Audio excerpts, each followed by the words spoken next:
lancé le projet Simandou, mais les investisseurs n'étaient pas prêts à investir pour le Simandou.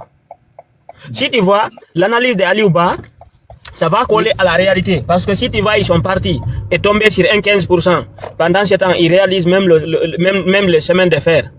Si tu regardes, pendant le premier régime, et ils ont pu faire avec CBG, avec un pourcentage tellement élevé, ça prouve à suffisance que Aliouba avait dit qu'il avait raison, oui, que les investisseurs n'étaient pas prêts, c'est-à-dire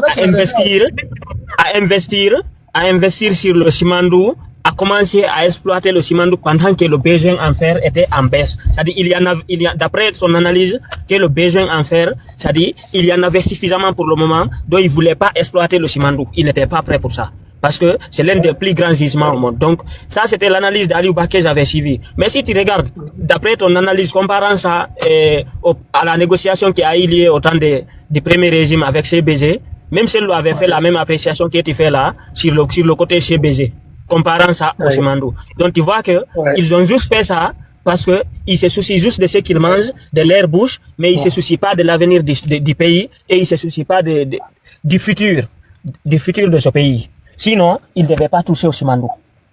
Il ne devait pas du tout le toucher. C'est vrai que je n'avais pas retrouvé cette vidéo. Il avait fait une très belle... Aliouba avait fait une conférence de presse sur cette exploitation de Simandou et des ressources minières en Guinée, notamment bauxite et autres. Et il a apporté des informations avec précision. Oui, il avait si, j'avais suivi, on avait même fait un live où on avait passé la vidéo là. Je n'avais pas la retrouver, je ne sais pas sur quelle page, mais il avait fait une conférence où il avait fait l'état des lieux. Ça doit être entre les Dioma et... En tout cas, je pense que ça doit être entre les Dioma comme ça là. C'était au cours d'une émission, je pense. Il avait fait l'état des lieux sur l'exploitation minière. Franchement, il avait bien fouillé. Hein. Il avait très très bien travaillé sur ce dossier.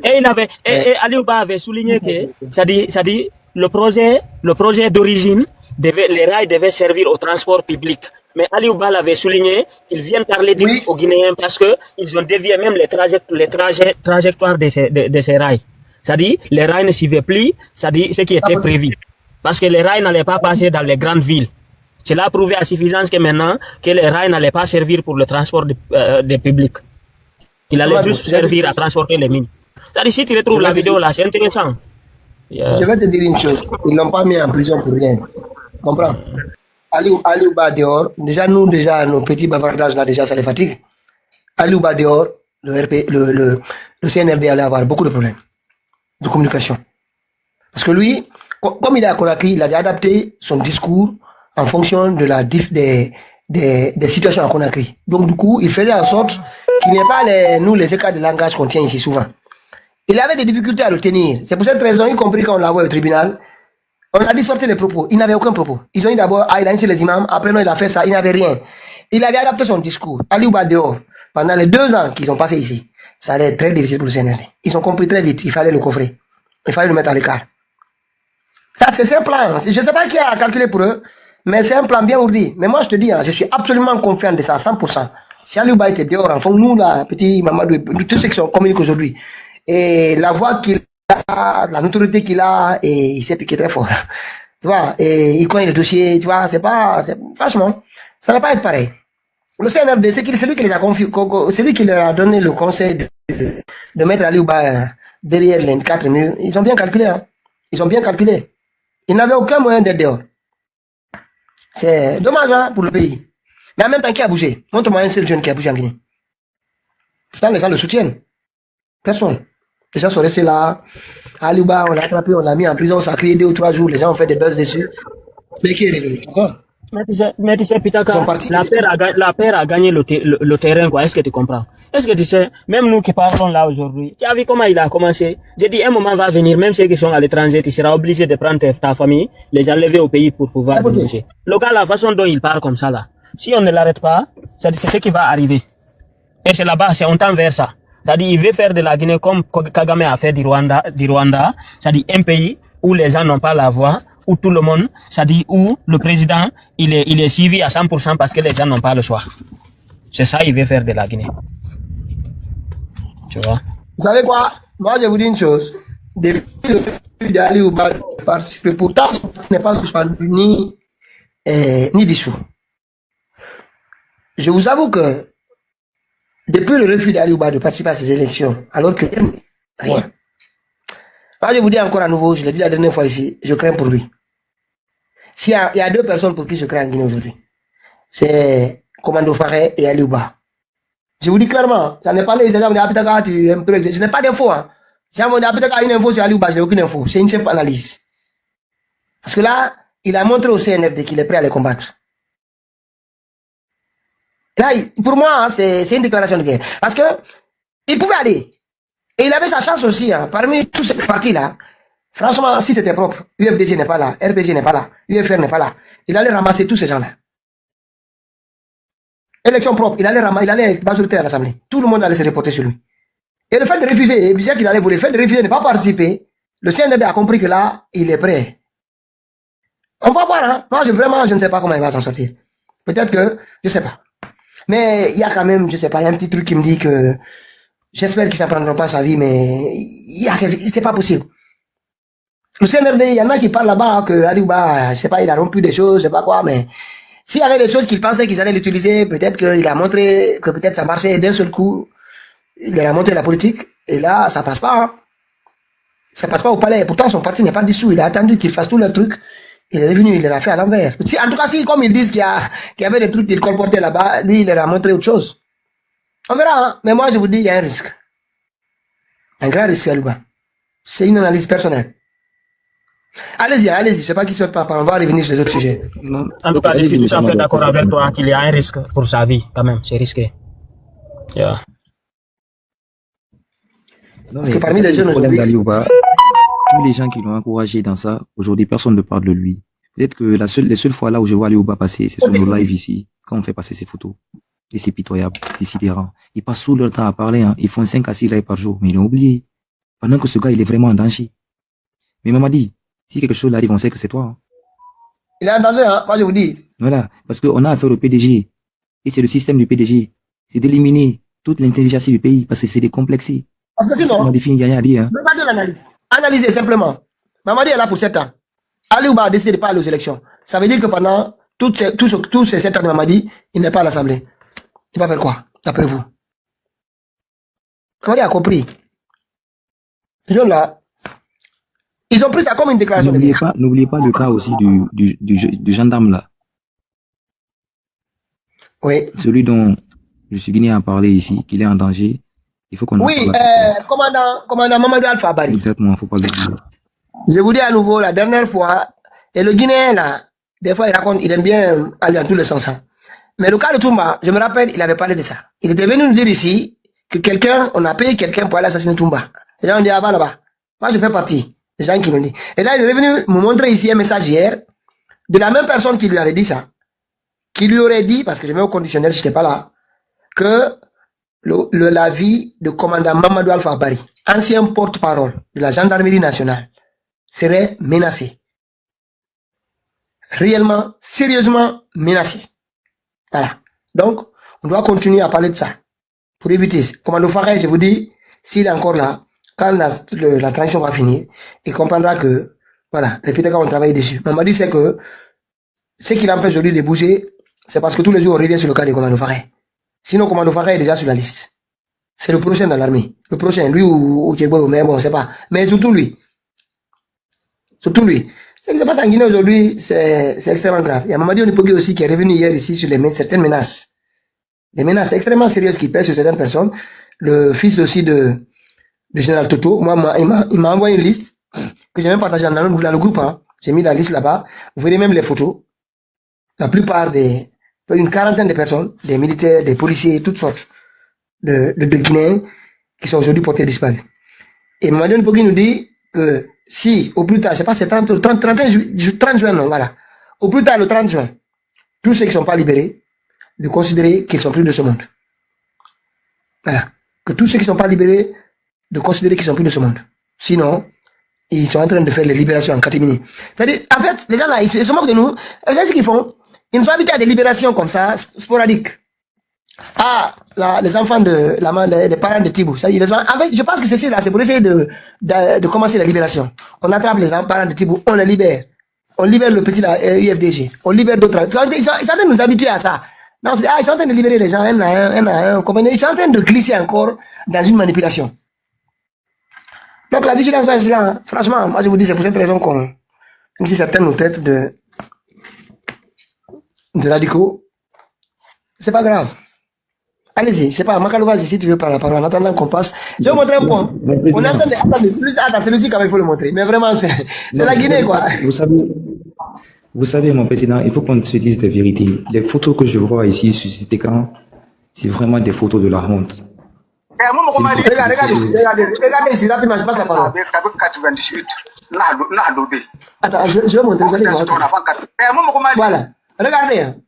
Vous avez vu ici, si c'est la route, il y a un pont, l'eau qui passe. Et regardez le pont là. Et il y a, sous le pont, l'eau doit couler non, normalement. C'est pour ça qu'on construit un pont quand même.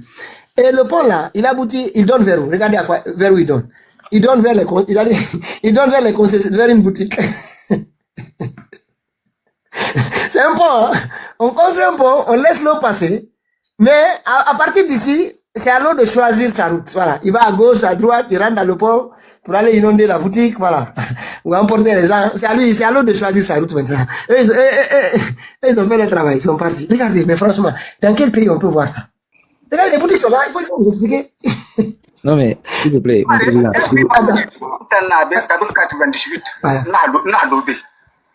Mboko ita soka na banka 98 mangaka ngalo beterno madembe depuis 98 nabe hawo na den kay jefe woma danka na mabe ye bara mo ko toro abara kasara gbegbe sampo fari be singiranu be mo tigi dem hamma yen fama yikira nan kom afa yiki agoro yiki asiga yiki jikabu kono kabi société na kafa yala be sekna fa itofa ena be bare ina geme tongo madam be tapote igeme tongo madam yiye go de fa pere be ye fa na yala so nan kuma asanda nan kuma be telephone bibe ka wo kan no mama sende go be yen han so mo kuma mo fa kiliti tapote solai commune fa maire fa me gbegbe fa ken fera commune fa fera nyoge na nyoga woto camion ya kire na ha menenta makuru kun tan num fa mange makuru ko dilo ngori bira ko ba menene tele bira tone tele ma hato ndana man sama mukota makoto fili pari société na kafa ena men rabo le point est là ena be rabo il donne vers là mutambe yen ham pa mapombo mamanye ko na fa ta ko mane ndese na bor kirako ndefa be bili kirako kono mo bar fa toto wona den hay gon tigi den hay yiki e bar fa bara be bare yen han sa minima men aka ita ko seti ka pa be seti ka abrin sika men ne sono mukota na tore nan ko do ndenen sama muka tore ko ba ko ndesa buka tore ko ma amu ba maraka mbaka den hantima ya ratira président Mamadi Doumbouya asaka ministre de TPD no afora biramai ala no akera ka pera ka fa seku e ka fa mugumali ka mu mugumali to fare ye mi ki fa kama nebe na hanto ko jika na pasi tunadina hamba ya da ina so mu ha to mu na da nyoge ko pe mu kwani ha to shindena adi ka tunabata mamba no ala tunato kedo koro mboya na hamena mi kama ko fo ala tana mboye menena kifanyira awo mukubara mangasani makari mukubara mayandi tapote efe mera kono chef de quartier akono ibira kono yala e kono ibira fane muwa chef secteur be abarsi yema be sam yakire abwe mudan anya fa kana ko yema be ato na yefe na man continue fe mukubara kanti mangasai be mukubara ka fina mo kambira Mamadi Doumbouya eka wakili eka mukomali eka population ina nabe kono hawo mukeli wa mukomali c'est le bon moment fakati mana beto farere ye fakati mana voilà vous entendez voilà et puis regardez hein, regardez là le point est là c'est par là c'est ici que l'eau passe quand il voilà l'eau de ruissellement ça arrive là et regardez ça donne où ça donne sur le mur là il n'y a aucun fossé ici attends l'eau doit aller où maintenant quand il arrive ici il doit aller où mon président c'est eux qui ont dit à Mamadi oui à la constitution ils sont allés hey, mon président, vous savez, le Guinéen, il faut que chacun assume. Vous savez, c'est le moment de la route. Par quel endroit l'eau doit à partir de... Non, mais le gars, le vieux lui-même, il dit là, que... Il y a une fenêtre même, regardez là, il y a une fenêtre. Non, mais le vieux... Est-ce que vous avez écouté le vieux? Il dit que le chef de secteur même a failli tomber dedans une fois. Donc, si l'eau même va emporter le chef de secteur là, c'est que peut-être qu'ils vont réparer après. C'est très important. C'est ce qu'on appelle le karma. C'est ça le problème. Mais vous allez voir que c'est des sociétés et de BTP qui font ces contrats. On va revenir sur le dimanche. Voilà, c'est eux. C'est le commandement de construction. Voilà. Ils font comme ils veulent, quand ils veulent, ils ont déjà bouffé l'argent. C'est tout. Mais mon président, c'est la photo de la honte que j'ai vue, et le caporal braqueur et la Macronie de la France, et le caporal braqueur et l'empereur Draman de la Côte d'Ivoire. Lambrado. Oui. Non, son vrai nom c'est Draman. C'est le nom qu'il cache. Il n'aime pas qu'on l'appelle Draman, c'est son vrai nom. Ah. Vous savez, le problème c'est quoi? Déjà, je vais commencer par la Macronie. Je vais commencer par la Macronie de la France. La devise de la France c'est quoi? C'est liberté, égalité, fraternité. Et aujourd'hui, je crois que c'est tout à fait le contraire qui se passe en Guinée. La démocratie piétinée, les grands partis politiques suspendus, les activistes portés disparus, kidnappés, les journalistes kidnappés, la presse bâillonnée, les droits de l'homme piétinés. Mais je n'arrive pas à concevoir et à comprendre que ces gens puissent s'afficher publiquement avec ce gars. Et que tous, pendant toutes leurs conférences, ils n'en ont même pas parlé. Ils n'en ont même pas touché. Vous vous imaginez? Et que ces gens nous parlent de démocratie. Macron. Je vous dis que la Macronie, ça a été la plus grande déception que les Français ont connue. Il a mis la diplomatie française à l'eau. Ce gars, c'est une catastrophe, c'est une honte pour la France. Quelqu'un qui soutient une dictature, qui permet de blanchir un putsch pendant une élection, et qu'il a eu le droit de parler de démocratie, de donner des leçons. L'empereur Ado qui est dans un 4e mandat. Et c'est là que vous comprenez la trahison, d'où vient le coup d'état du 5 septembre. Voici les vraies raisons. Quand le professeur Alpha Condé avait dit qu'on devait couper le cordon ombilical, c'est ça, voici les images, c'est ce que ça donne. La trahison au plus haut niveau de l'État, les hommes les plus proches de toi. Mais vous allez lire le 1 à 1, du premier au dernier. Tous ceux qui ont participé à ça, je vous dis, ça ne va pas vous rater. Mamadi, c'est un préfet français. La Guinée aujourd'hui est devenue une préfecture de la France. Il ne gère rien. Je vous ai dit que Mamadi, il est gros, grand, il bête. Regardez sa tête, on dirait un corbeau. Il ne réfléchit pas. En plus de ça, il se garde de la politique colombienne. C'est la petite fille qui est à côté là, la spaghetti qui est à côté là, celle qui gère tout dans ce pays. En plus, après, Baouri, c'est un complément d'effectif. Lui, il ne fait qu'aller inaugurer les ponts et tout ça. C'est l'ambassadeur de France, le gouverneur français, qui signe tout. L'interpellation de Pitaka ici par les services de renseignement français, quand il en a parlé, les gens ont pensé que c'était un plaisantin. Après, on a vu celui de FNDC qui est venu pleurer. Pour dire que lui-même, il a été interpellé. J'ai dit, voilà. C'est pour vous dire jusqu'où la France a la main mise sur la Guinée. Je vous ai dit que ces gens, ils sont en perte de vitesse. Ils ont perdu le terrain de l'AES, du Sahel. Aujourd'hui, la Guinée est devenue une préfecture, une base arrière de la France. C'est une déception. Aujourd'hui, nos aïeux, nos pères, qui sont morts, qui ont été assassinés lâchement par ce dictateur du PDG, aujourd'hui se tord dans sa tombe. Pourquoi toutes ces vies arrachées? Si c'était pour avoir ce résultat, pourquoi nous avoir vendu tout ça, tout ce projet machiavélique? Si c'était pour qu'on ait ça, pourquoi ce petit Madifi Ndiané, ce petit criminel qui se promène dans ce pays encore, après tous les crimes qu'il a commis dans ce pays? C'est ça, c'est pourquoi il y a trop de frustration dans ce pays, il y a trop de douleur. Il faut qu'on les guérisse. Il y a des criminels qui se promènent dans ce pays. À cause de quoi? Parce qu'ils viennent d'une communauté intouchable. Ils se croient intouchables. Hey, vous n'êtes pas des... Hey, je vous ai dit, le jour que moi je vais mettre pied en Guinée, il y a des gens là. Je vous jure que tant que je vis, vous allez être en prison. Parce que vous n'avez pas le droit de vivre, vous. Vous avez fait pleurer tant de familles, vous avez assassiné tant d'âmes tombées. Vous êtes sans foi ni loi. Vous priez pour ne rien. C'est boubou là, c'est pour orner le décor. On sait ce qui se cache derrière ces boubous. C'est le diable en personne. Tapoter, ici on parle tout. Tapoter live. C'est grave. Tapoter, en plus, je vois une nouvelle génération qui s'adonne à ça, qui devient des adeptes de la dictature, qui trouve à justifier des âmes humaines perdues. Ils collent des connotations communautaires. Et c'est grave ce pays. En plus, c'est des jeunes, des gens de la diaspora. Pour moi, pour un Guinéen lambda qui n'a jamais voyagé, qui n'a jamais quitté son petit village, je peux comprendre. Parce qu'il n'a jamais vu notre culture, n'a jamais vu un autre monde. Ou bien pour un Guinéen qui n'a jamais quitté Conakry, je peux comprendre. Mais quelqu'un qui a traversé des frontières, qui a connu des cultures, des brassages et tout ça, qui se comporte comme ça, c'est qu'il ne va jamais changer. C'est pourquoi vous et moi ne serons jamais d'accord. Parce que vous n'avez aucune considération pour la vie humaine. Quand c'est quoi une ethnie, on s'en fout. Et quand on parle, vous vous tordez de douleur parce que vous n'aimez pas la vérité. Et on va vous le dire. C'est vous qui avez trahi, vous.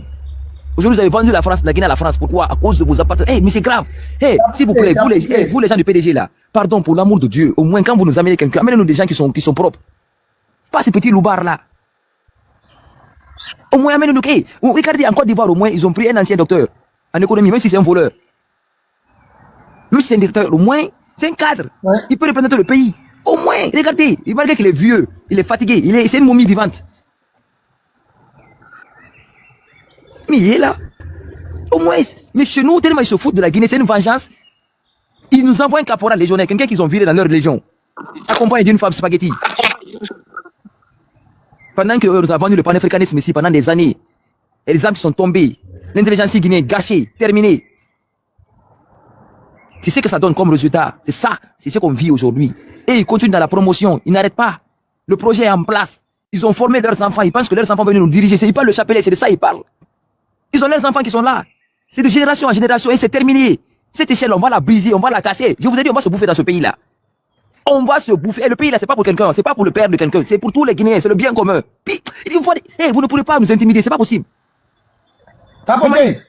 Mamadi, je t'ai dit, même mon poulet qui est dans ma cour là, si tu touches, on va faire ta publicité en Europe. Je te jure. On n'est pas là pour s'amuser. On ne peut pas laisser un groupe de personnes venir prendre un pays en otage. Mettre à terre tous les fondements que les gens ont construits pendant des années. Vous savez comment les gens ont le multipartisme dans ce pays? Il y a eu combien de sacrifices? Comment les gens se sont battus? Des cadres. Des gens qui viennent transformer des héros en zéro. Et qui font des zéros en héros. C'est ça ce pays. Quand on renverse la pyramide, c'est ce que ça donne. On prend des totos. Qui va dire qu'il peut signer quoi? Il connaît quoi? Il connaît quoi? Papa Fofana, il connaît quoi? Il faut que vous sortez de ça. Amara. Non, Amara, lui, c'est narco. Lui aussi, c'est pourquoi il est là-bas. Bébé narco. Mais lui, il est rayé de la carte. Hein. On n'a même plus besoin de parler de lui. Maman, il va s'occuper de lui. Hein. C'est fini. Amara, il est mort. C'est terminé. C'est fini. Projet Amara, c'est terminé. Je vous jure. Hein. Ce gars, sa carte, elle est grillée. Mais vous laissez bien s'agite. Mais bon. C'est fini. Hein. Maman a mis la main sur Amara. Vous le voyez s'agiter aujourd'hui? Ou bien c'est de lui, chaque fois qui est. Mon président.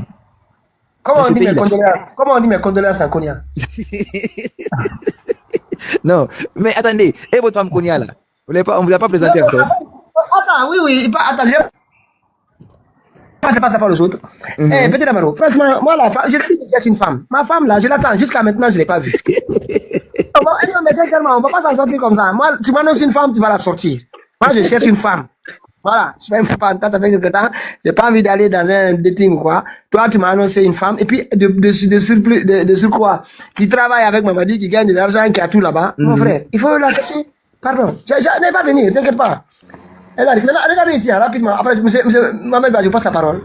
Le président Macron, on va commencer par ça, parce que, en fait, comme j'ai dit la dernière fois ici, en France, c'est les médias, ce sont les médias qui manipulent. C'est les médias qui le manipulent. Parce qu'à chaque approche d'élection, ils se mettent à faire monter le Front National ici. C'est-à-dire, vous vous dites, alors, c'est-à-dire, tout le monde est devenu Front National. Mais c'est un plan.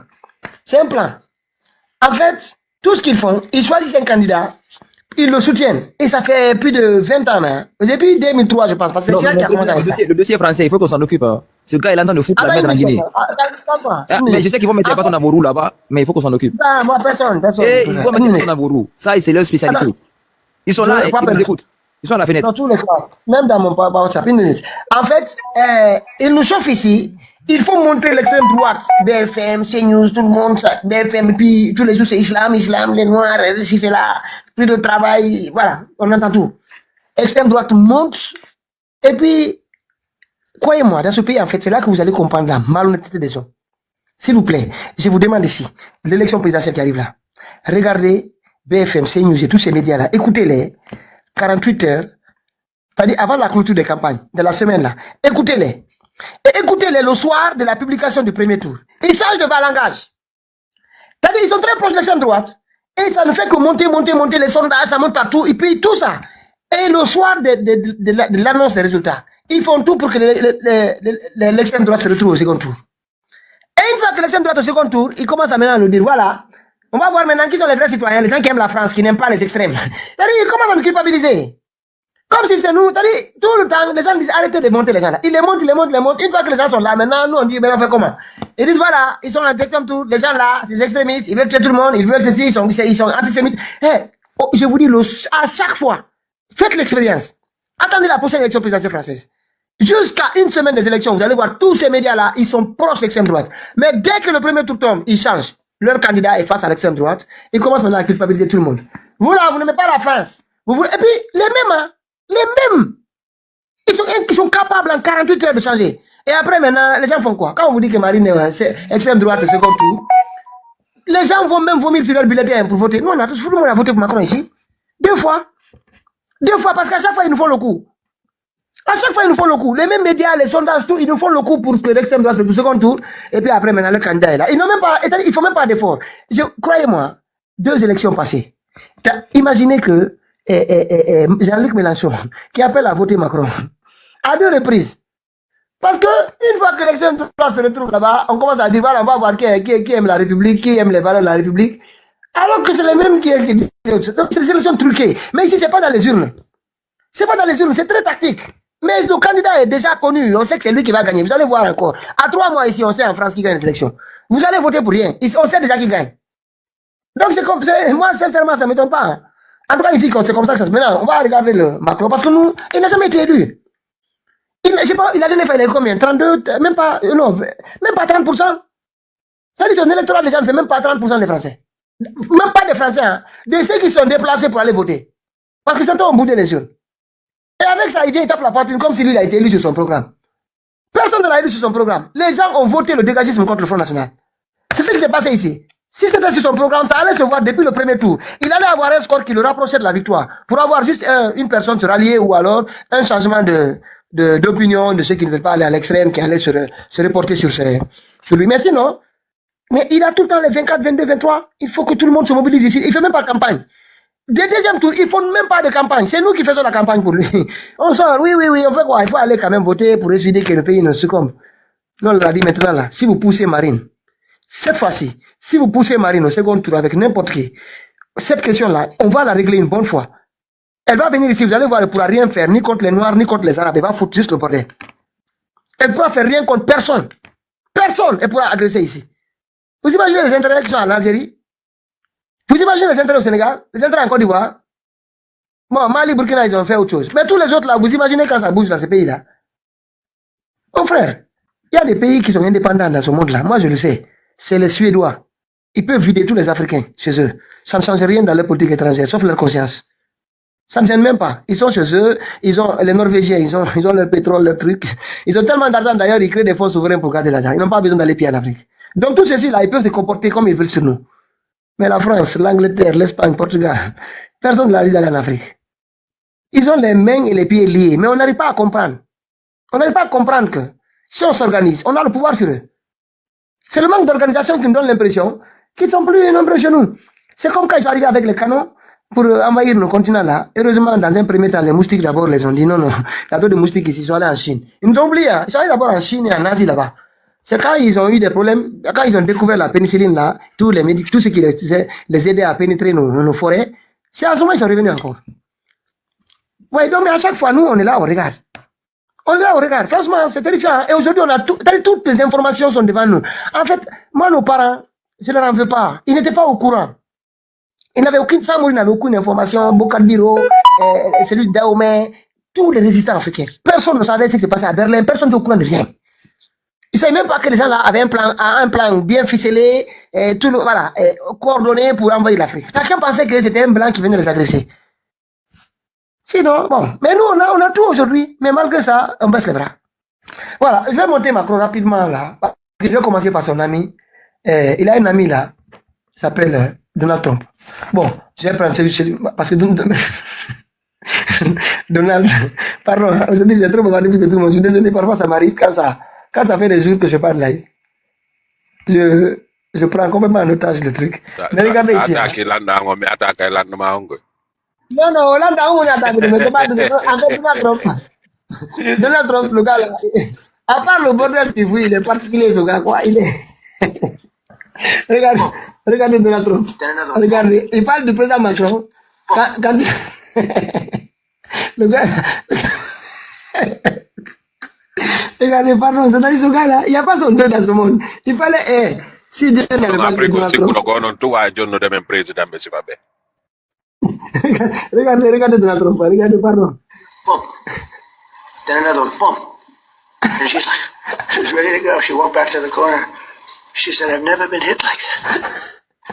Il imite les coups que le président Macron a reçus. Boom. And she's like, she was ready to go. She walked back to the corner. She said, I've never been hit like that.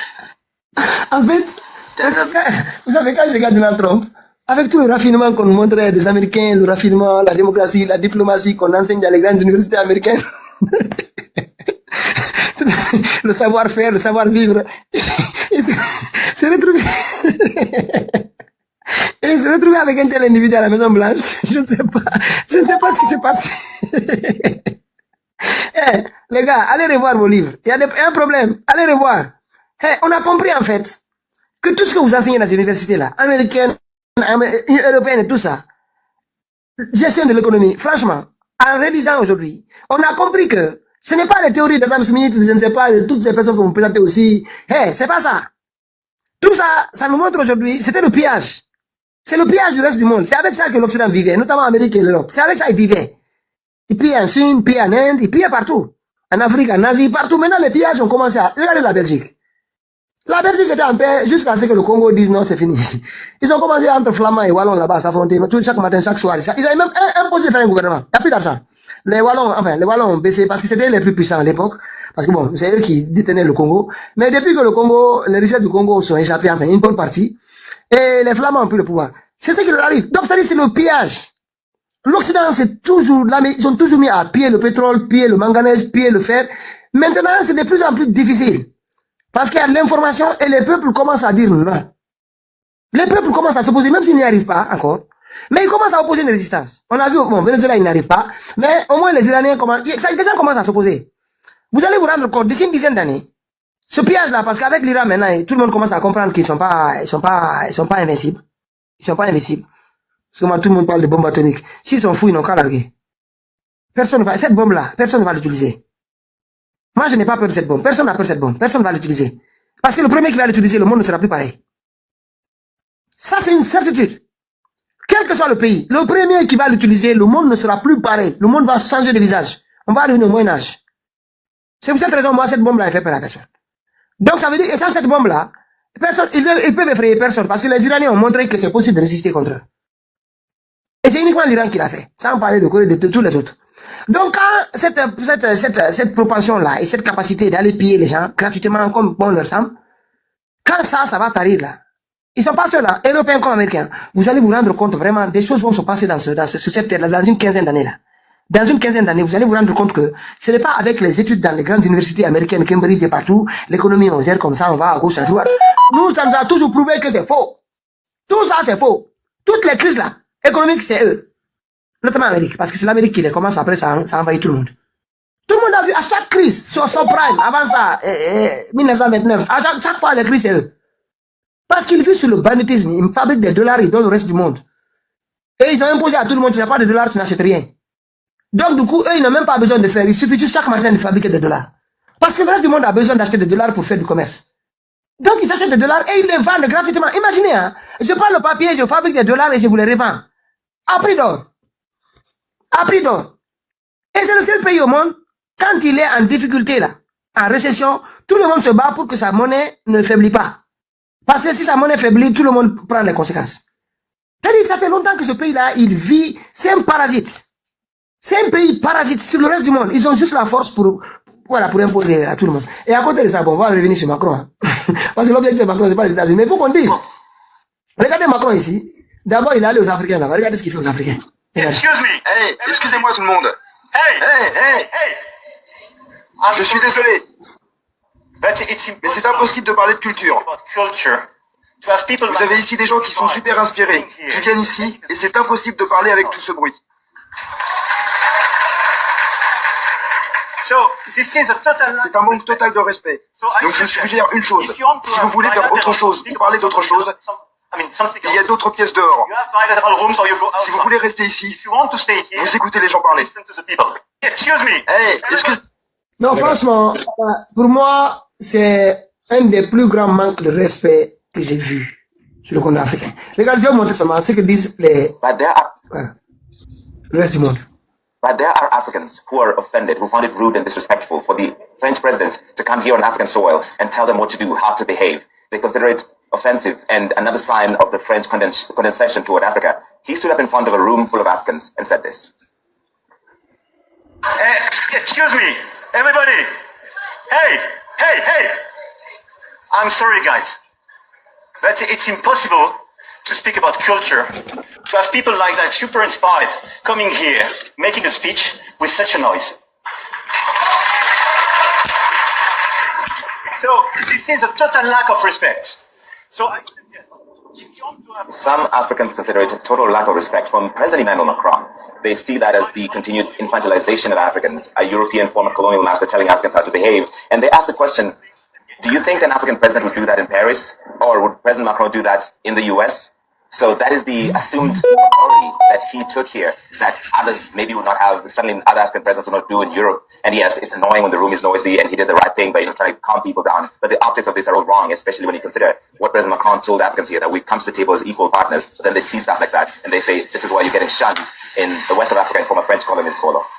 Voilà. And of course, many in Africa, they do view China perhaps more favorably. Donc, c'est à peu près ce qui se passe là-bas. Et le dernier, après je passe la parole, le dernier, imaginez, regardez ici. Regardez ici, le président Macron, il est en train de faire du footing dans les rues de Nairobi. Vous avez vu cette image-là? Cette image-là, elle est impossible en France. Cette image-là, aujourd'hui, le président Macron, en France, il fait ça. Il ne peut pas faire ça en France. Il ne peut pas. Je vous mets au défi, je le mets au défi. Non, qu'à le dire. Il fait ça en France. Et il va y avoir la violence. Il ne peut pas. Impossible. Bitaka. Oui. Bonjour tout le monde. Avant de descendre là, parce que je vais commencer le blues, je vais juste dire quelque chose. Tu sais, Pitaka, nous on a beau dire ça ici. Mamadi Doumbouya, moi je sais que je n'ai pas de doute qu'il est né en Guinée. Mais il ne va jamais défendre l'intérêt de la Guinée. Pourquoi? Quelqu'un qui a été légionnaire, vous et moi nous connaissons pour être légionnaire. Qu'est-ce qu'il faut faire? Avec qui? Même si tu quittes, tu démissionnes ou bien tu travailles plus, tu n'es plus légionnaire, mais l'intérêt de la France, tu vas le défendre jusqu'à ta mort. Tout le monde le connaît. Et en plus, sa femme, Pitaka, on est dirigé avec des étrangers. C'est un monsieur qui était guinéen, qui n'est plus guinéen, qui ne défend plus l'intérêt de la Guinée, et il est venu avec sa femme, une femme gendarme, qui est française, qui défend l'intérêt de la France. Si les Guinéens ne se lèvent pas, présentement Pitaka, si les Guinéens ne se lèvent pas, parce que, au fait, si la première dame était guinéenne, n'importe quoi, on sait que les Guinéens, ça n'a rien de dire, ça n'a rien, parce que d'autres personnes vont transformer ça. Moi, je pense que si la femme là était partie en Guinée, restée en Guinée pour elle longtemps, ou bien si elle était née en Guinée, c'est pas la souvenir. Là, j'allais comprendre. Voilà, il connaît la culture de la Guinée, il connaît nos valeurs guinéennes. Là, il pas problème.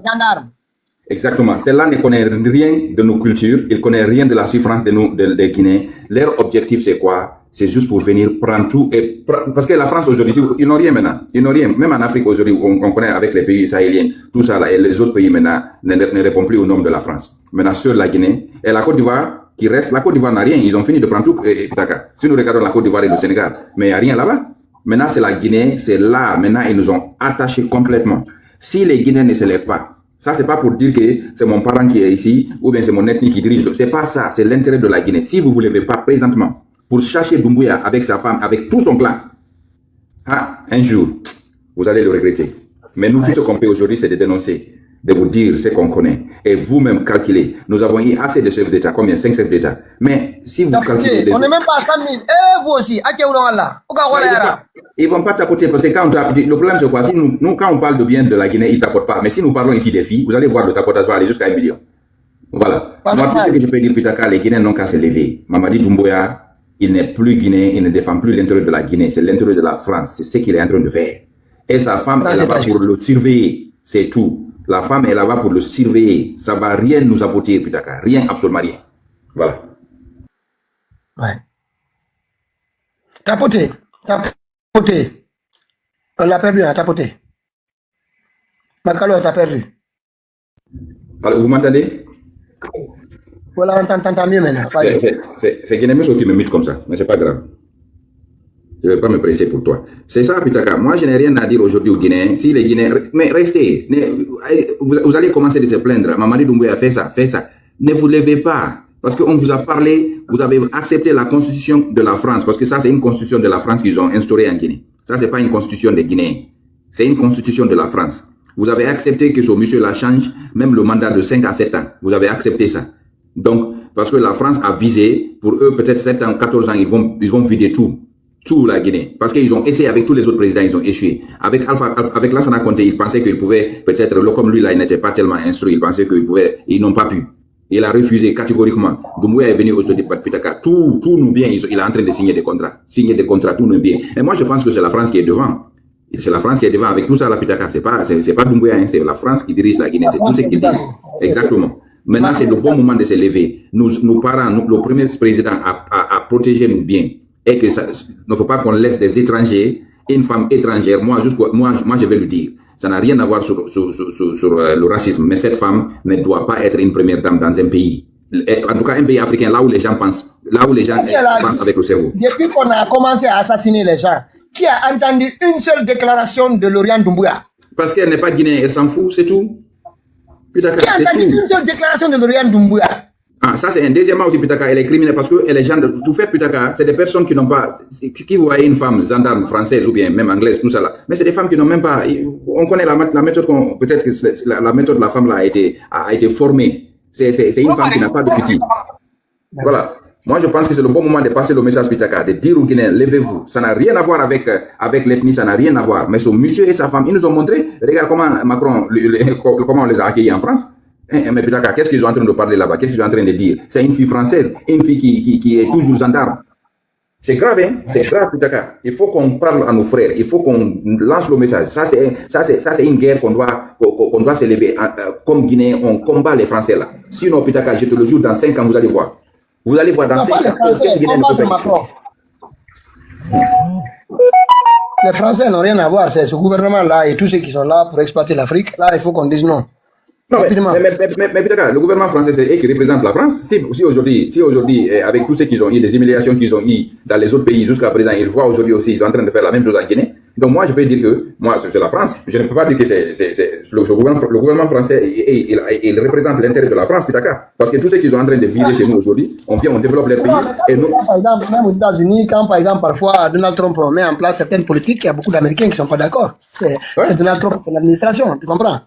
Non, je comprends, c'est pour cela quand on parle aujourd'hui les Américains, voilà, mais c'est eux qui représentent. Pitaka, aujourd'hui, on n'a pas de route, le courant ne vient plus. Maintenant, le courant c'est tout. Le courant ne vient plus, Pitaka, le courant c'est tout. Ils ont menti aux gens, ils ont fait la constitution là, on a menti sur des personnes, ils ont fait une publicité ici de Simandou, soi-disant que les rails là vont transporter mais je ne connais pas comment les Guinéens réfléchissent même. Les rails vont transporter la population, le commerce, tout ça là, ils ont menti aux Guinéens, jusqu'au moment maintenant il est assis. On ne parle plus de Simandou. On ne parle plus de Simandou. Est-ce que tu entends, Pitaka, on parle de Simandou? On ne parle plus de Simandou. Parce que le contrat est signé, c'est fini, ils ont rempli leurs poches. Maintenant, on ne peut rien. La seule chose qui peut faire quelque chose aujourd'hui, c'est que le peuple se lève, Pitaka. On le renverse. Maintenant, tous les gens là, on les chasse. On prend notre pays en main. C'est tout. Les contrats négociés, on les négocie. Comment est-ce que, Pitaka, un gouvernement, moi j'avais dit ça, un gouvernement de la transition qui va négocier un contrat, Pitaka. Dans le monde entier, c'est la Guinée, tout le monde, j'ai vu ça. Un gouvernement de la transition, on n'a même pas, le truc, l'Assemblée ne travaille pas, parce que ceux qui sont là, on les a indexés, on les a nommés, c'est pas le peuple qui a voté pour eux. Comment est-ce que les gens là peuvent parler sous le nom de tous les Guinéens? C'est impossible, moi j'avais dit ça. On ne peut pas le faire, Pitaka. Mais ils sont venus, ils se sont précipités, un gouvernement qui n'est pas légitime, des bandits qui n'ont pas de compétences. Les Guinéens se sont assis, voire en train de faire ça, font la publicité de Simandou 2040 sans penser que non, c'est pas grave. Mais attendons d'abord, quand les élections finissent, nous avons l'Assemblée. Maintenant, les gens là sont votés, représentés par leur peuple. Là, maintenant, on peut voter. C'est ça. Ouais. Les Guinéens n'ont qu'à réfléchir, Pitaka. Le Guinéen ne réfléchissent pas. Aujourd'hui, si vous regardez aujourd'hui dans le monde entier, le Guinéen est sorti plus que tout. Avant, on parlait de Sénégalais, des Maliens. Non. Maintenant, si nous regardons, Pitaka, même en Angleterre ici, si nous regardons, les Guinéens sont plus nombreux. La France, on ne parle pas. La Belgique, on ne parle pas. Les États-Unis, on n'en parle pas. Mais pourquoi?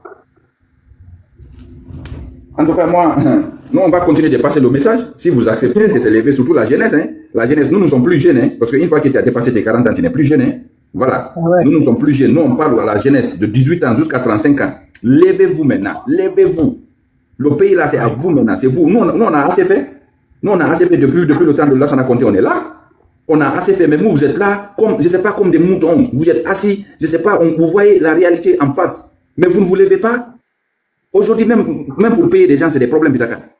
Payer des gens, c'est des problèmes. Personne n'arrive à parler ce qu'il veut. Les téléphones sont écoutés partout. Dans quelle partie du monde on fait ça? Même en Corée, on ne fait plus ça.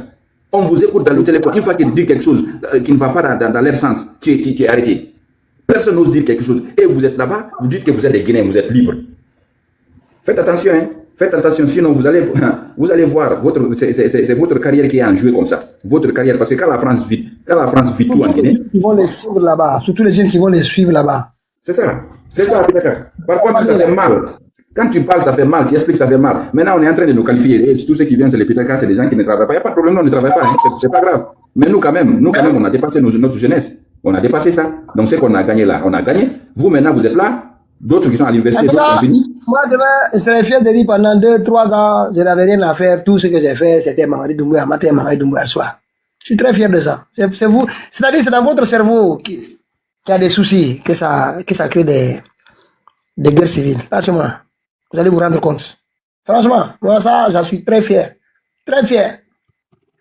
Pitaka. Donc, allez-y. Bonsoir, monsieur Ba. Oui, bonsoir. Vous savez que moi, je n'aime pas le président Macron. Je pense qu'il est irrespectueux. Il ne méritait pas d'être le président de la France. En ce qui concerne ce qui s'est passé, la façon dont il s'est levé, moi, je suis 1000% d'accord avec lui. Il ne faut pas que les gens utilisent nos sentiments qu'ils savent que nous avons contre Macron et on oublie la vérité, la réalité.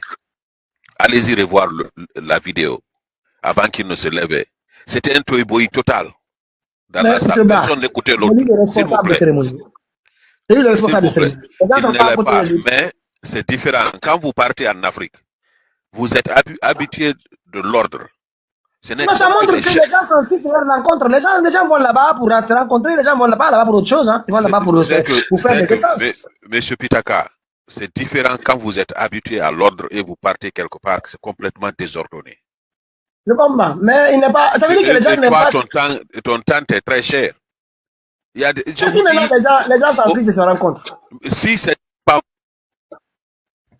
Vous comprenez? Les gens ne prennent pas ça au sérieux. C'est lui qui prend ça au sérieux. Les gens sont allés là-bas pour se rencontrer, échanger des cartes de visite. Voilà. Si c'était une autre. Estimons que c'était un Africain qui avait dit ça.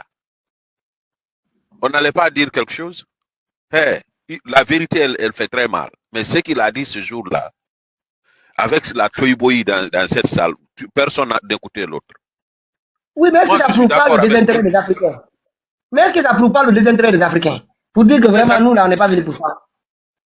On s'en fout. C'est que je ne sais pas comment Dieu nous a créés, quoi. On n'est pas sérieux. On n'est pas sérieux. Combien les différents pays ont dépensé pour être là-bas? Pour rien.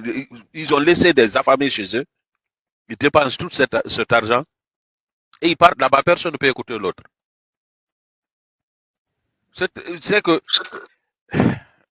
quand tu pars en Afrique, oui, mais est-ce que ça ne prouve pas que cette rencontre ne les intéresse pas? Ils sont allés pour essayer de faire plaisir parce qu'on a eu d'aller se rencontrer. Moi, j'ai vu l'objectif, d'abord des fonds qui sont annoncés. L'objectif, c'est de créer un débouché pour des entreprises françaises. C'est tout. Je suis d'accord avec vous, mais moi, c'est ce que je ne suis pas d'accord avec. C'est les gens font semblant que Macron les a manqué du respect. Ce sont eux qui ont manqué Macron du respect. Quand tu invites quelqu'un pour une chose bien dit, bien coordonnée, mais tu es là, tu fais autre chose. C'est toi qui manques de respect à ton invité. Si ton invité se lève, te met à ta place, il ne faut pas te passer. Je ne sais pas si vous avez vu ça. Attendez, ça c'est organisé par la France et le Kenya. C'est la France qui a organisé dans un pays anglophone. Ça c'est une levée de fonds, quelque chose qui est proposé par la France. Vous comprenez? Ça a été juste délocalisé à Nairobi. C'est lui qui a invité les gens. Maintenant, si les gens ne sont pas intéressés par ton invitation, eh bien, il faut venir bavarder, monsieur Zeba. Ils vont venir écouter quoi? Mais Et moi, qu'ils écoutent là-bas, ça va ni à gauche ni à droite. pourquoi si tu n'es pas intéressé, tu te déplaces? Mais ils vont échanger les cartes de visite, ils parlent là-bas, ils mettent en place des projets entre eux, et puis, comment voler l'argent de l'Afrique? C'est tout. Maintenant, Ils sont pas je suis d'accord qu'ils sont partis là-bas, peut-être, ça ne le disait absolument rien. Mais si quelqu'un te met à ta place, tu faillis quelqu'un te met à ta place, ne dis pas qu'il t'a manqué du respect. C'est toi-même qui t'es manqué du respect. Moi, pour cette situation, je n'ai jamais soutenu Macron. Mais quand j'ai regardé la vidéo, je suis avec lui. Oui, mais les gens ne sont pas. Est-ce que, ce que je vous dis, est-ce que c'est pas un désintérêt? Imaginez, regardez ce qu'on a. C'est pas une levée de fonds. Hein. C'est mise en Monsieur contact. Pitaka, un être humain doit se respecter. En tant que président d'une nation. Dans ma maison, même si je vous invite, il y a un cri là-bas, vous n'avez pas à me demander de le taire dans ma maison. Ça, je vous dis, hein, je ne vais pas le faire chez vous. Je vais me lever. Écoutez, monsieur Ba, ça c'est clair. Dans votre maison, je n'ai pas à aller crier là-bas. Je n'ai pas à mettre de l'ordre dans votre maison. S'il n'y a pas de l'ordre, ce n'est pas mon travail. Je reste là-bas jusqu'à la fin, je m'en vais. Chacun a son tempérament. Mais Voilà. ce qu'il a dit, c'était vrai. Ce qu'il a dit, c'était vrai. Il faut qu'il se regarde à la miroir. Vous le dites ici tous les jours. Aux États-Unis ou quelque part en Europe, ou en Chine, ou en Inde, il aurait appelé le responsable du protocole, écoutez, il y a un problème de la salle, essayer de trouver une solution. Attends, quand il est là-bas, tout le monde est attentif à ses mouvements. Et là, quand il appelle, il parle. En 2 minutes, ils vont faire le tour. Le responsable du protocole ou celui que l'organisateur va appeler, écoutez, il y a un problème. Mais se lever comme ça, aller prendre le micro et puis... Si personne n'a appelé pour mettre de l'ordre, ceux qui devaient mettre de l'ordre, ce sont les vrais pagailleurs. Chacun a son temps. Moi, dans ce cadre-là, je soutiens Macron. Parce que moi, j'ai regardé la vidéo. Vous avez droit. J'ai regardé moi, je le soutiens 100%. Sinon, c'est un président, même si je regarde le journal le soir où j'éteins ou bien je fais passer le channel. Je ne regarde jamais un discours de Macron. Dans ma maison, vous trouvez un cri dans ma maison, vous n'avez pas à me demander de me taire là-bas. Vous restez chez moi, vous êtes invité. Si vous ne pouvez pas, vous éclipsez, vous partez. Moi, je ne ferai pas chez vous, vous ne faites pas ça chez moi. C'est moi qui règle chez moi. Vous-même, vous avez dit que c'est lui qui les a invités. C'est lui qui a créé la chose. C'est les Africains qui sont invités. C'est pas ses pères, ce sont les Africains. On ne parle pas comme ça aux Africains. Monsieur Pitaka, les Africains n'ont qu'à se respecter. Monsieur Mohamed, ça fait longtemps qu'on nous parle comme ça suffit. Allô, bonsoir. Hein? Allez-y. Bonsoir. Je crois qu'il faut voir le contexte historique. Est-ce que dans un contexte historique, c'est normal pour quelqu'un, un blanc comme ça, là, avec tout ce qui se passe en Afrique, de venir prendre le micro et dire aux gens de se taire chez eux? Je crois que c'est important de voir ce contexte-là. Il devrait penser à ça. Ben oui. C'est comme un président qui vient avec sa femme qui a fait ça une fois. Je ne sais pas si c'est Donald Trump ou bien qui vient en Afrique et puis il s'habille comme les anciens colons. Quelque chose comme ça. Ouais. Si quelque chose comme ça n'est pas normal, la même chose que venir s'adresser au public comme ça, c'est pas normal. Ben non. En tout cas, dans le contexte, dans ce contexte-là, en tout cas, ce n'est pas. Et je crois que s'il a un protocole qui le suit, il doit étudier les cas là et savoir. C'est ce que je pense. Hein. Merci. Ouais. Je ne sais pas si vous avez vu la journée Union européenne en Guinée. On va peut-être. J'ai vraiment voulu qu'on analyse ça. Peut-être on va faire ça dimanche. Parce que j'ai écouté une partie des discours. Je ne sais pas. Peut-être que moi, je vous assure, hein, on a besoin d'une nouvelle classe en Guinée. La façon dont les choses là se passent. Ils vont dire encore il n'a pas eu d'Alpha Condé. Mais couper le cordon là, vraiment, ça là, ça doit devenir notre première priorité. Notre première priorité. Parce que la façon dont les gens là s'impliquent dans notre politique, dans notre vie de tous les jours, dans notre quotidien, c'est trop intrusif. Pour moi, c'est trop intrusif. Même dans notre intimité, ils sont là. Dans nos zones, dans nos réserves, c'est eux qui contrôlent. Aujourd'hui, si on demande de fournir les données sur la biodiversité de Monimba ou ailleurs en Guinée, Biziama ou toutes les autres, la Guinée ne pourra rien fournir. La Guinée sera incapable. Merci beaucoup, Balé. Merci. La Guinée sera incapable. Pour moi, c'est un danger. C'est un danger. Si les gens... En fait, ce qui s'est passé, il y a eu un glissement. Il y a eu un glissement qui a été permis aussi par nos chefs d'État depuis l'indépendance. Je comprends. Mais vraiment, il y a eu un glissement. Tu nous prêtes de l'argent. C'est-à-dire, ils ont utilisé un argument qui est très convaincant. Très convaincant. Ils ont commencé par fustiger nos chefs d'État. Certes, ils gèrent mal. Corruption, détournement de fonds publics, blanchiment d'argent, mauvaise gestion. On connaît les mots de notre continent.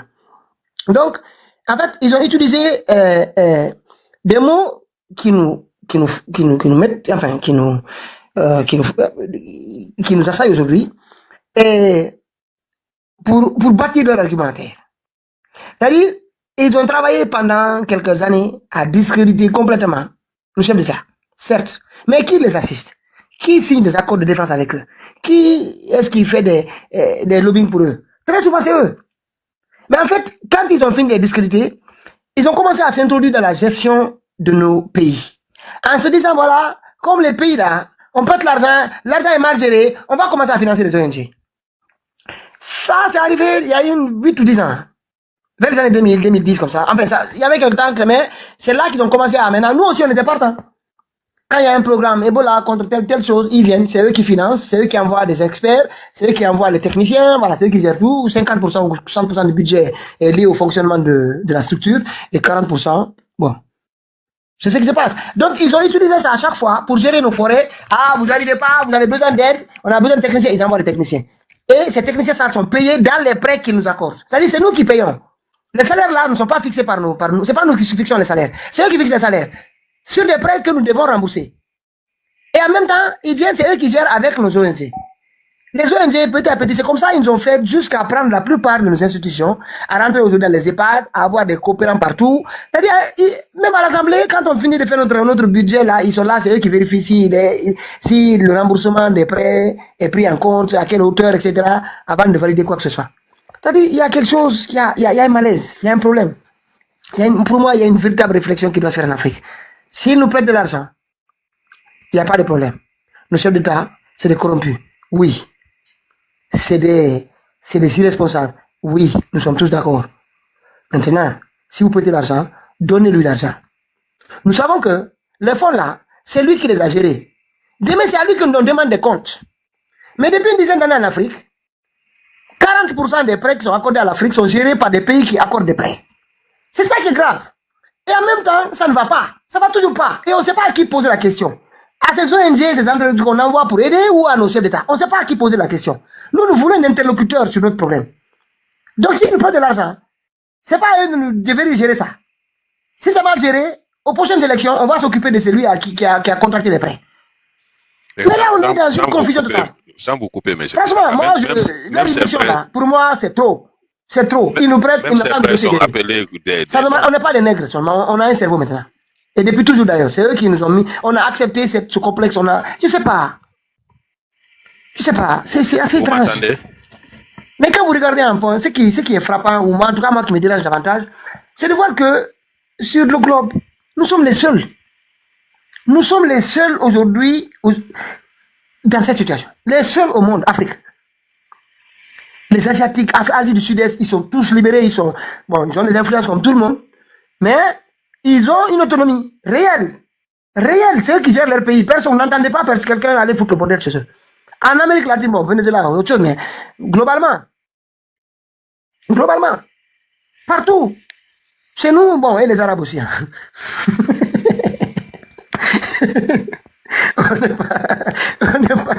on n'est pas seuls, il y a les Arabes aussi.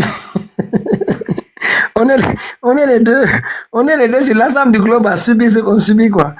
Tout le temps. Donne, tu as du pétrole, donne. Du gaz aussi, donne, sinon je te tape. Puis ton peuple va te prendre et puis ils vont danser, comme ils ont fait à Tripoli. Partout. Ou ils ont fait en Tunisie, ils font partout. Nous sommes les seuls, les Arabes, là. Nous sommes les seuls aujourd'hui sur ce monde-là où les gens viennent de nulle part, ils continuent à faire comme bon leur semble sur nous. Et c'est normal. Ça passe. Et nous sommes même partants. Nous sommes partants. Allez voir aujourd'hui, demandez aux jeunes Africains comment lever des fonds. Ils vont vous dire, il faut aller chercher un timesheet là.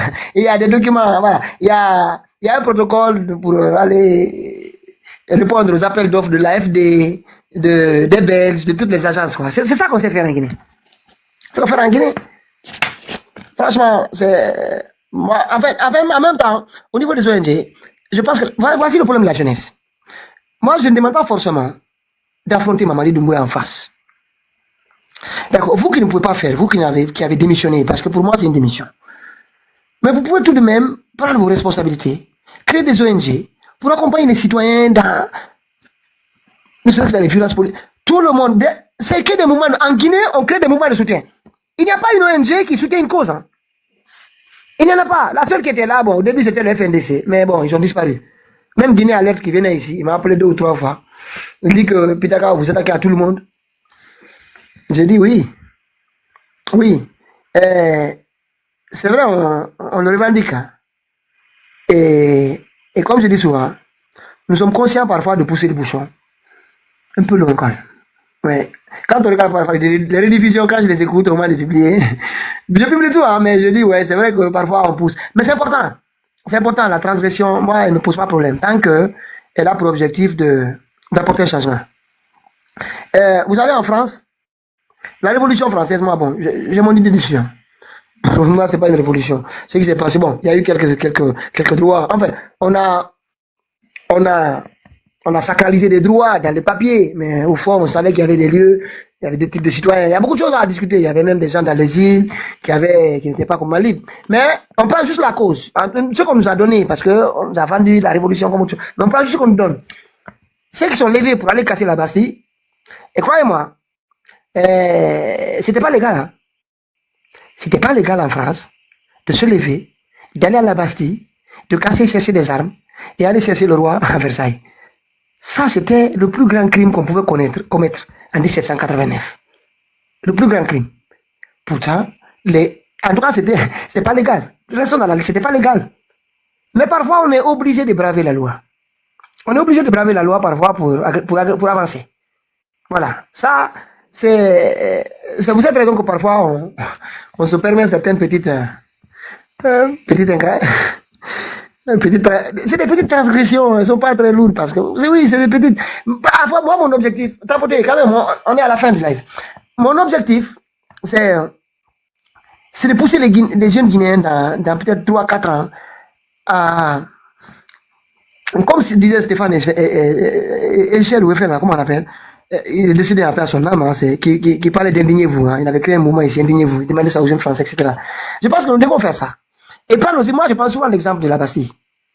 C'est mon exemple le plus palpable. On a violé la loi, on est allé chercher le roi, on a cassé la Bastille. Mais qu'est-ce que ça a fait? Ça a permis aux gens de passer du statut de sujet aux citoyens. Même si bon, c'est beaucoup plus profond que ça. Les bourgeois ne voulaient plus payer d'impôts, ils trouvaient des privilèges de l'autre côté, ils se demandaient pourquoi ils sont seuls à le faire. Qu'est-ce qui s'est passé par la suite? Les bourgeois ont remplacé les aristocraties et puis tout a continué comme avant. Ça n'a pas empêché Napoléon d'arriver, et puis, on connaît tout. Il y avait même le petit-fils du roi, il est revenu après, ça n'a pas bougé, mais bon. On sait tout ça, il y a eu beaucoup, c'est une guerre de pouvoir, quoi. C'est une guerre de pouvoir, parce que si on était vraiment sincère, on allait libérer les gens dans les îles. En Guadeloupe, en Martinique, partout, en Haïti.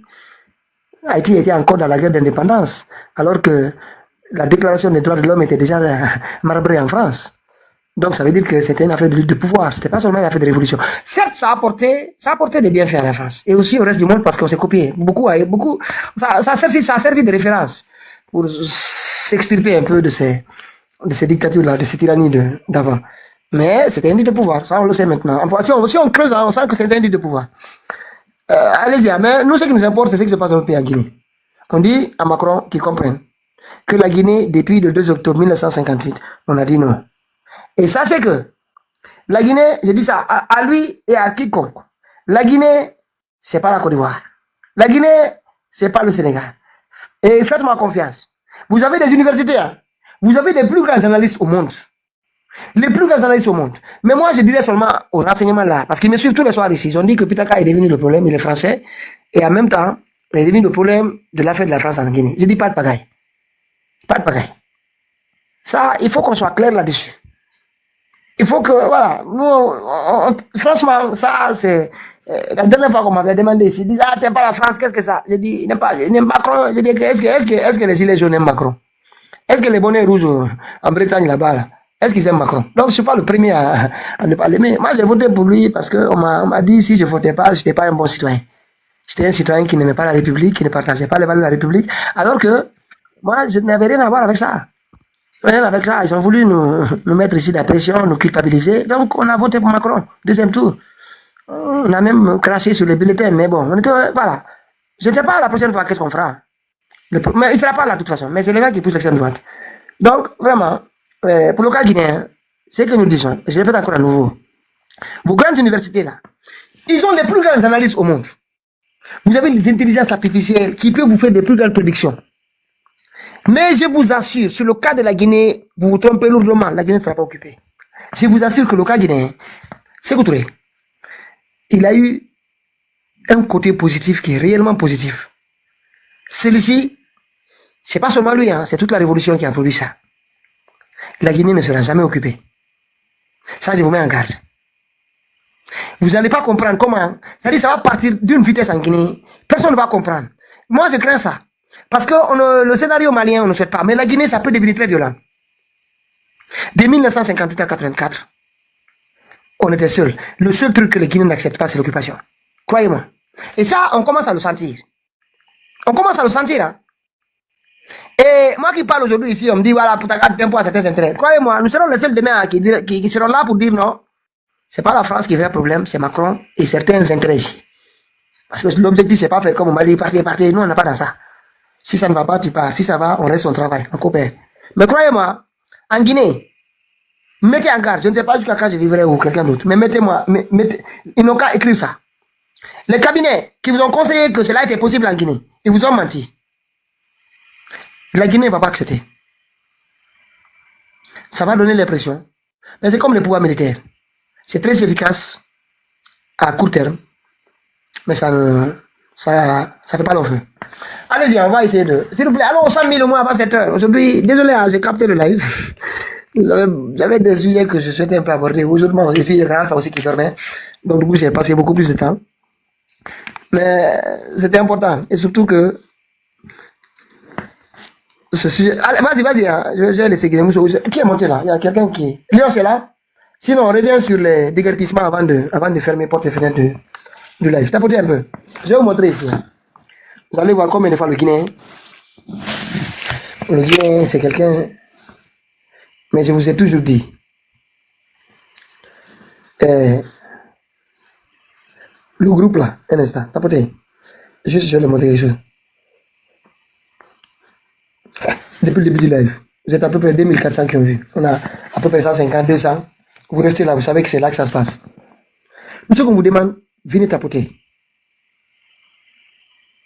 On n'est pas payé.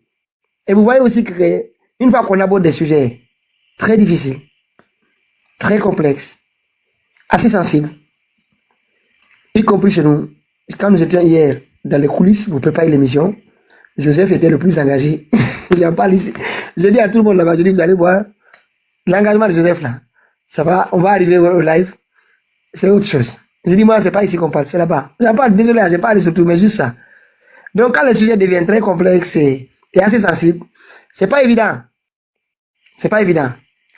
Allez-y au 100 000 au moins. Mais nous sommes dans l'obligation, vraiment, nous sommes dans l'obligation d'avancer. Nous sommes dans l'obligation d'avancer. Et vraiment, vraiment. Et il y a eu des...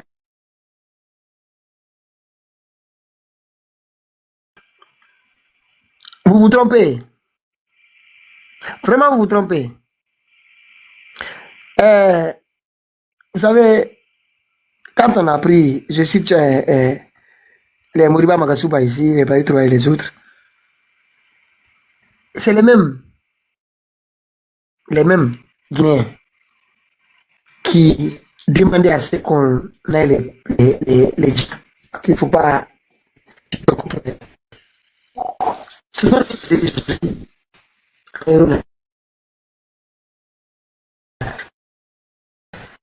jeunesse. Mais parmi vous, j'espère que vous serez là où on vous enverra les audios. Heureusement, parmi vous, il y en a qui sont. Mais on me rapporte. On va juste faire un petit blog après, plus tard. N'hésitez pas, vous savez comment n'hésitez pas.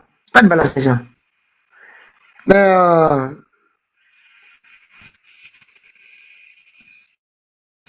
c'est triste. C'est triste. C'est la même chose de fait pour tout le monde.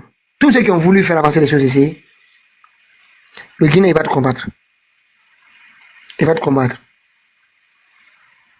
Mais c'est le jour où j'ai commencé à sortir certaines infos, mais c'est après maman dit que ça verra, c'est pas maintenant. Vous verrez beaucoup de petits escrocs qui circulent sur Internet. Des petits escrocs, inutiles. Inutiles. Mais c'est parmi vous, je vous dis seulement, parmi vous. Il y en a qui parlent, mais même ce qu'ils disent. Mais vous écoutez, ils récoltent d'infos. Mais c'est honte à vous, c'est tout ce que j'ai à vous dire, honte à vous. Mais on va continuer. Parce que nous sommes confiants. Et j'ai toujours dit ici, parce qu'Amara et les autres nous ont menacés avec Lyon. Si quelque chose nous arrive, si vous voyez quelqu'un, je ne serai pas là peut-être vous dire ça. Quelqu'un affiche nos photos pour faire des buzz sur nous, régler son compte. On a besoin de personne pour afficher nos photos. Personne. On le connaît, hein, ils se connaissent. Personne. Parce qu'en fait, je vais vous répondre. À la suite de Mamadi, là, à la suite de Mamadi, vous allez vous effacer ici. Les personnes savent ce que je dis. Hein. Vous allez vous effacer ici. Je vais vous balayer d'un seul coup. Je vous donne 6 mois. Je vais vous balayer tous. Et vous savez de qui je parle. J'espère que vous m'écoutez. Vous savez bien. Quand on est à l'amour. Les preuves vont sortir ce que vous faites aujourd'hui et on va vous balayer. Parce que les gens ont compris. Hein. Nous, on est en train de gagner dans le groupe. Le groupe grandit. On travaille. Mais les gens comprennent. Parce que les gens vous voient. Passez le temps avec les gens du CNRD. Dites que vous combattez. Passez le temps avec eux. Mais ce que vous ne savez pas, c'est que nous, les mêmes personnes qui vous regardent, nous envoient des messages. Tous les jours. Nous encourager. Même s'ils ont peur de monter sur le live. Parce que je les comprends. C'est pas facile. C'est pas facile d'assumer ce que nous faisons ici. Mais des petits qui font ça là. Pas seulement, ils ne sont pas tout le monde là. Et des partis qui font ça là. Un diable tombe. Très vite. On attend que Mamadi tombe. Vous voulez vraiment que ce pays là, les jeunes, il y a eu des avancements. Il y a eu des choses qui sont passées. L'eau a coulé sur les ponts. Moi je prie seulement Dieu. Qu'Aliouba sorte, qu'on voit qu'est-ce qu'il y a possibilité de faire avec certaines autres choses. On verra, il y a des choses qui se préparent avec des jeunes. Il y a des choses qui arrivent. Il y a des choses qui arrivent. Mais vous prouvez en fait à tous les Guinéens, parce que la majorité est là, Mamadi est là tous les soirs. C'est là que vient le gouvernement, c'est pas vos petits bavardages là. C'est là qu'il vient. Tous les Guinéens qui viennent ici les soirs, ils vous voient, ils vous regardent, ils regardent vos comportements. Ne pensez pas qu'ils ne vous observent pas. Ils regardent vos comportements. Et ils savent qui sont les opposants à Mamadi Doumbouya aujourd'hui. Ils savent. Ils savent. Et le soleil là qui est parti là, je vous dis, c'est fini. C'est terminé. C'est terminé. C'est pour cela qu'on se forme tous les jours, on se prépare. On n'a rien à faire. On n'est pas venu pour faire du blogging. On m'a dit, le pays change. Il y aura... Le PRAC, c'est, hein? Nous, on n'a pas le PRAC. Il y aura des choses. Il y aura des choses. Faites-nous confiance. Il y aura des choses. Il y aura des choses.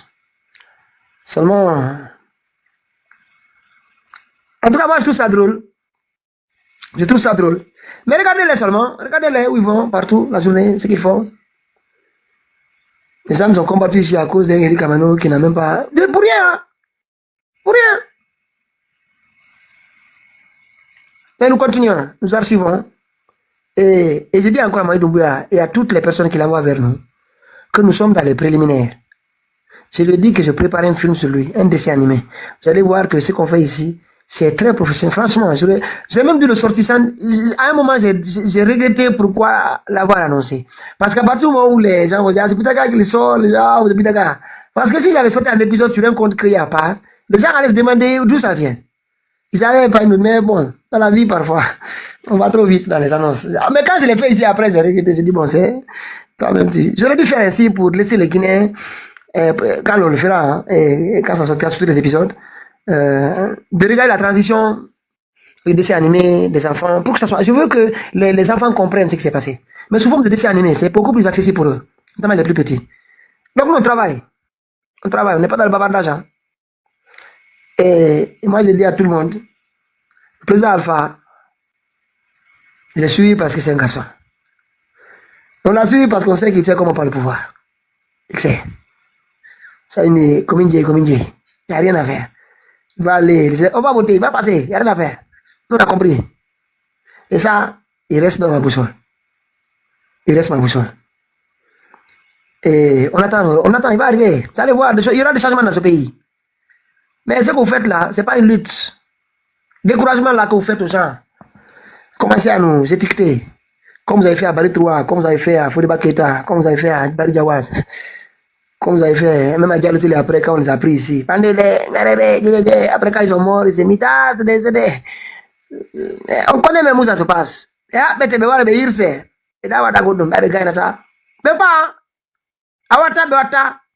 c'est ça. Gardez ça. Ce que je dis ici. Gardez ça. Vous allez comprendre pourquoi ça. Les gens ont des problèmes. Le pays a des problèmes. Et Gainata, mais Wawata, et Susata, en Kadawata. C'est ça. C'est ça le véritable problème. On va briser ça. On va briser ça. On va briser ça. Net. Vous allez comprendre très vite que les choses arrivent. Très vite.